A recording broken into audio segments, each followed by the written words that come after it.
Kanti etheza ngenosukwini nesiphinde zadonsa kakhulu amehla abantu izokele zokumisa kwentokazi uSbongi Ngcobo nephinde ibe ngumphathi isiteshi somsakazo omkhulu uKhozi FM. Konke lokhu kulandela malungana nodaba lwengoma eyahlukanisa unyaka isisusa enyakeni ka-2023 isibhekise enyakeni ka-2024. Kanti kuthiwa inhloko nebhodi lakwa-SABC letheleke emahhovisi omsakazo uKhozi FM ase-Auckland Park ngesikhathi bezodingida udaba lengoma eyahlukanisa unyaka emsakazweni uKhozi FM nokuyingoma kaKhuzani Mpungose eyayithi umjolo loyo. Kanti lolu daba liphephetheka nje kanjena kulokhu kukhona olukhwezela ngemuva u-Owen Ndlovu nokwazakala ecomplaina ebhekise inkulumo yakho emsakazweni uKhozi FM elusola ngenkohlakalo. Mbukelo esitethi uhle TV izoleze bese kuphathele zona ungakhohlwa ncofoza subscribe button ukuze siqhubeke sikwethulele zonke ezingenayo. Ngibingelele kakhulu kumlaleli woKhozi FM esimthanda kakhulu.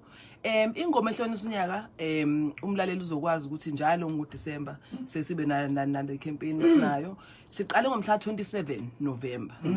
Ngomsombuluko sacela umlaleli ukuthi asithumele iSMS asho ingoma angathanda ukuyibona ku top 10. Bathumela ke kwavala ngomhla 30 izolo.